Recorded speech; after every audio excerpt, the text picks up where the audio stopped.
దుర్మార్గుడు ఎల్లగొడతాడు ఖచ్చితంగా విన్ అవుతాం చాలా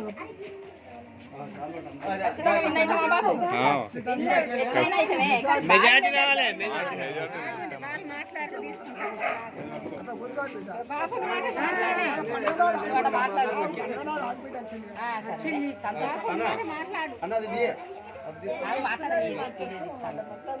రాజేందర్ అంటే మన ఆత్మ బాంధవుడు. ఎటో రాజేందర్ లేకపోతే తెలంగాణ లేదు. తెలంగాణ ప్రజలకు మొత్తం తెలుసు కదా. ఆపత్తికి అక్కడికి వచ్చే బాంధవుడు ఖచ్చితంగా గెలుతాడు. ఖచ్చితంగా డౌట్ పడవలసిన అవసరం లేదని ఒక తిప్పలు ఎక్కువ పడాలి. తిప్పల వాడు ఎవరు? మీరు ఆయన.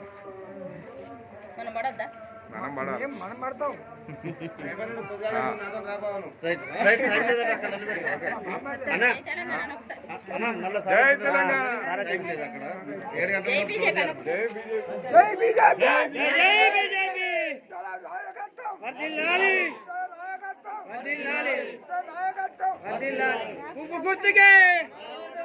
గుర్తుకే